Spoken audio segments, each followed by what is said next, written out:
Iran just attacked three countries over the weekend. Not three cities, not three military installations, three sovereign nations. Kuwait, Qatar, and the United Arab Emirates all reported drone incursions and missile attacks between Friday and Sunday. And here is the part that should make everyone paying attention to this conflict deeply uncomfortable. All of those attacks happened while the ceasefire between the United States and Iran was technically still in effect. The ceasefire that was supposed to prevent exactly this kind of escalation. The ceasefire that was supposed to create space for diplomacy to work. So let me ask you a question that I want you to think about very carefully. If Iran is willing to attack three Gulf states during a ceasefire, states that have been trying desperately to stay neutral in this conflict, states that host American military installations and have security relationships with Washington, what does that tell you about Iran's assessment of where this is heading? And more importantly, if you are running the targeting calculus in Tehran right now, and you have just demonstrated that you can strike Kuwait, Qatar, and the UAE with impunity during what is supposed to be a pause in hostilities, what does the next step in that escalation ladder look like? I'm going to tell you exactly what it looks like.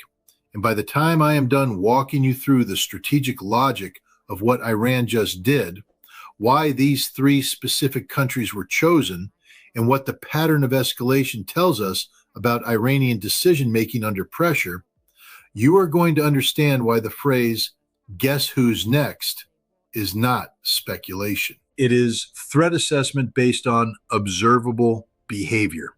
Having spent decades in military intelligence analyzing how adversaries make targeting decisions, I can tell you that nothing about what happened this weekend was random. These were not opportunistic strikes against targets of convenience. These were deliberate, calculated attacks designed to send specific messages to specific audiences. And one of those audiences, whether they want to acknowledge it or not, is the United States military forces stationed throughout the Gulf region.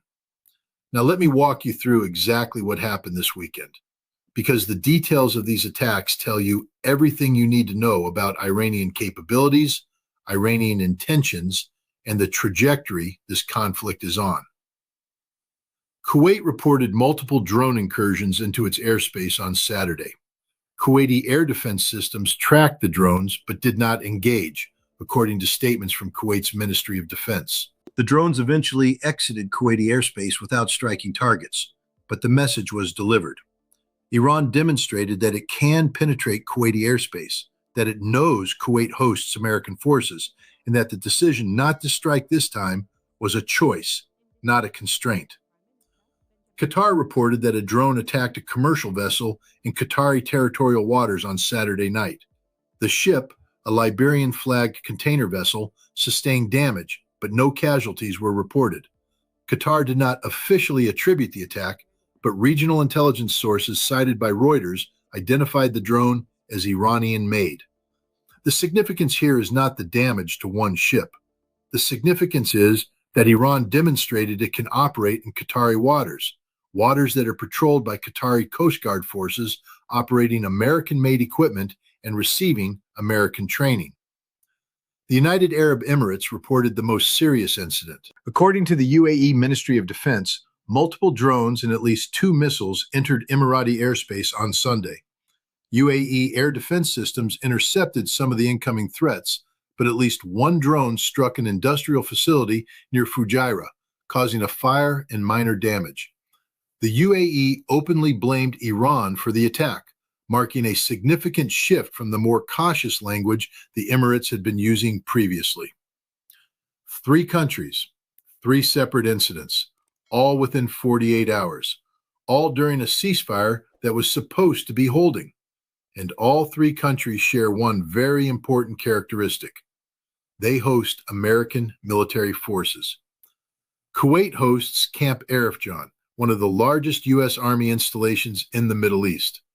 Qatar hosts Al Udeid Air Base, the forward headquarters for U.S. Central Command Air Operations, and home to approximately 10,000 American military personnel. The UAE hosts Al Dhafra Air Base, which supports U.S. Air Force tanker and reconnaissance operations throughout the region. Iran did not attack these countries in spite of their relationships with the United States. Iran attacked these countries because of their relationships with the United States. And the message embedded in that pattern is not subtle.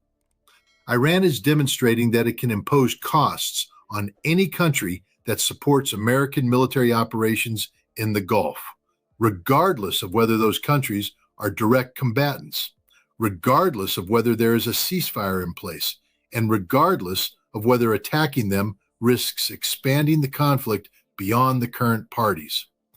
That is not deterrence. That is compellence. Iran is not trying to prevent the United States from doing something. Iran is trying to force Gulf states to change their behavior by demonstrating that hosting American forces makes them targets. Now let me tell you why this escalation happened this weekend specifically, because the timing is not coincidental, and understanding the timing tells you what comes next. On Sunday, Iran sent its response to the U.S. peace proposal through Pakistani mediators. That response, as I discussed in a previous analysis, rejected every major American term and substituted maximalist Iranian demands, including reparations, control of the Strait of Hormuz, and U.S. withdrawal from the region. Trump called the response unacceptable. And within hours of that response being delivered, Iran was attacking 3 Gulf states. That sequence is not random. Iran attacked these countries after sending a proposal it knew the United States would reject, and it attacked them in a way designed to demonstrate that rejecting Iranian terms has consequences that extend beyond direct U.S.-Iranian exchanges. The message to Washington is clear. If you will not accept our terms diplomatically, we will demonstrate militarily that we can make this conflict more costly and more complicated than you are prepared to sustain. The message to Kuwait, Qatar, and the UAE is equally clear. Your neutrality will not protect you. Your attempts to maintain relationships with both Washington and Tehran will not insulate you from being targeted. You are either with Iran or you are against Iran. And hosting American forces means you have already chosen. And the message to every other country in the region that has been trying to stay out of this conflict is the most important of all. If Iran is willing to strike Kuwait, Qatar, and the UAE during a ceasefire, no one is safe.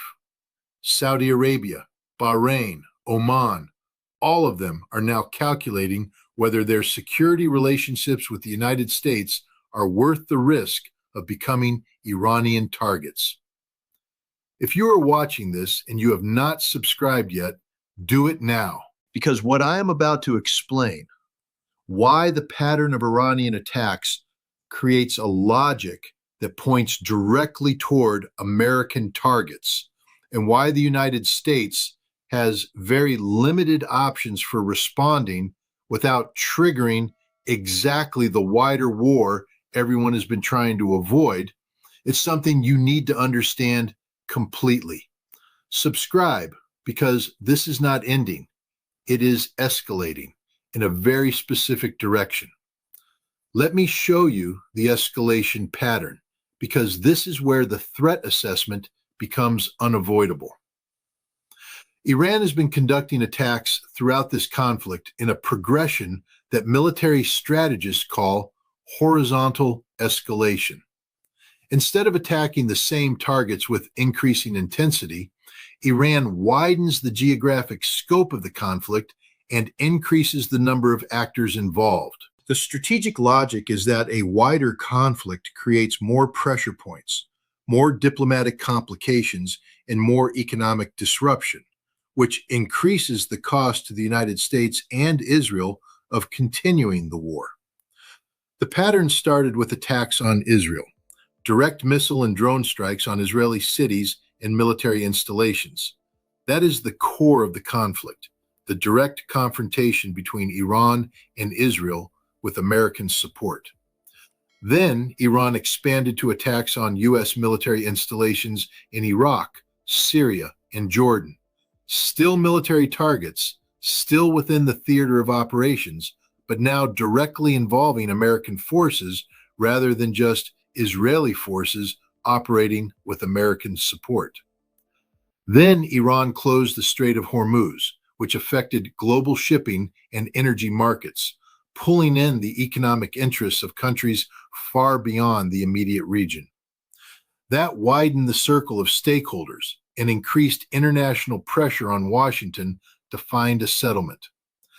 Then Iran attacked Saudi Arabia, targeting oil infrastructure and demonstrating that even the wealthiest and most well-defended Gulf states are vulnerable. That forced Saudi Arabia to recalculate its security relationship with Washington and open questions about whether American security guarantees are actually credible. And now, this weekend, Iran attacked Kuwait, Qatar, and the UAE.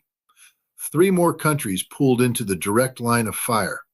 3 more governments that have to decide whether their relationships with the United States are worth the cost of being targeted by Iran. The pattern is clear. Iran is systematically demonstrating that it can strike any country in the region, that American military presence does not provide protection, and that the costs of this conflict are not confined to the parties that started it. And here is the question that every targeting analyst in the Pentagon is asking right now.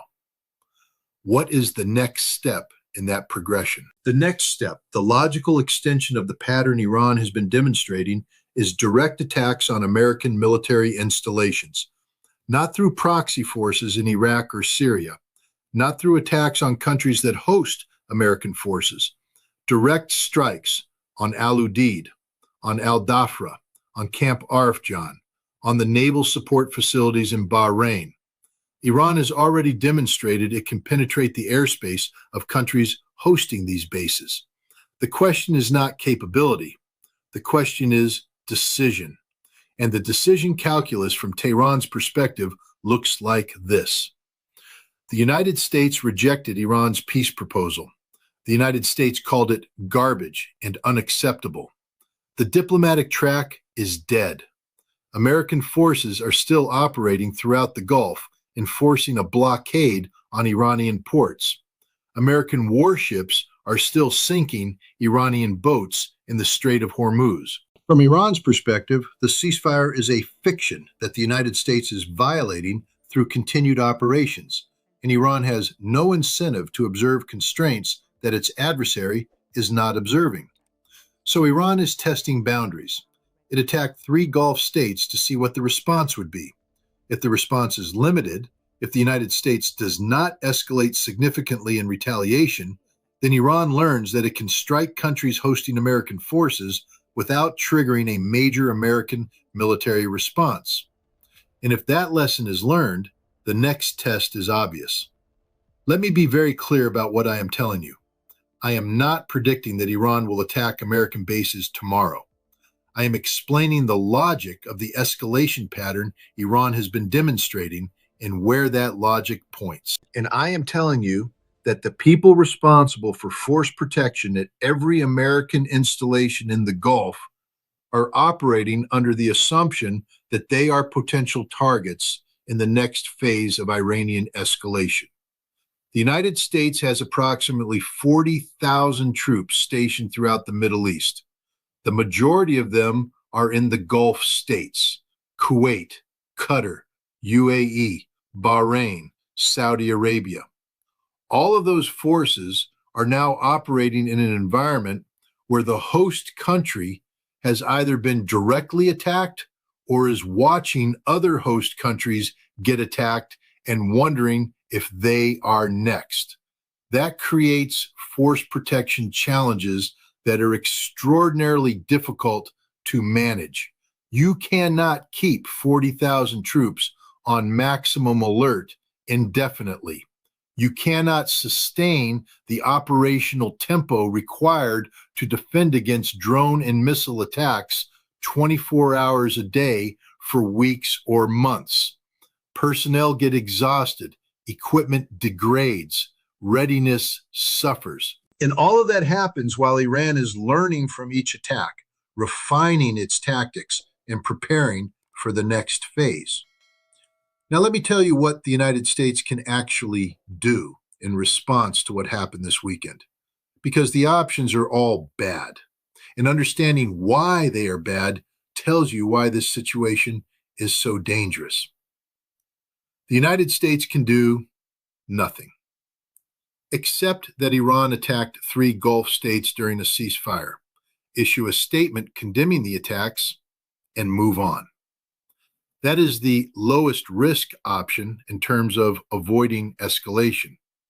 But it teaches Iran that attacking American partners carries no consequences, which invites more attacks. The United States can respond proportionally, strike Iranian targets equivalent in value to the damage Iran inflicted. That sends a message that attacks will be met with retaliation. But proportional responses rarely de-escalate. They become rounds in a tit-for-tat exchange that spirals upward until someone breaks the cycle through overwhelming force or diplomatic settlement. And the diplomatic track just collapsed. The United States can respond disproportionately, hit Iran harder, demonstrate that escalation will be met with overwhelming force, and try to reestablish deterrence through punishment. That might work if Iran believes further escalation is unacceptable. But everything Iran has done suggests it is willing to absorb punishment and continue escalating. None of those options are good. They are all variations of bad with different risk profiles. And the reason we are looking at a menu of bad options is because the diplomatic process that was supposed to prevent us from reaching this point just failed. And Iran responded to that failure by demonstrating that it can escalate horizontally faster than the United States can build new defensive relationships. Let me tell you what happens if this pattern continues, because the trajectory is clear and the endpoint is not ambiguous. If Iran continues attacking Gulf states, those states are going to start reconsidering their security relationships with the United States. Not immediately, not publicly, but quietly through back channels. Gulf governments are going to start asking whether hosting American forces makes them safer or makes them targets. And if enough of them conclude that American presence creates more risk than it mitigates, then the United States loses access to the bases and facilities that enable American power projection throughout the region.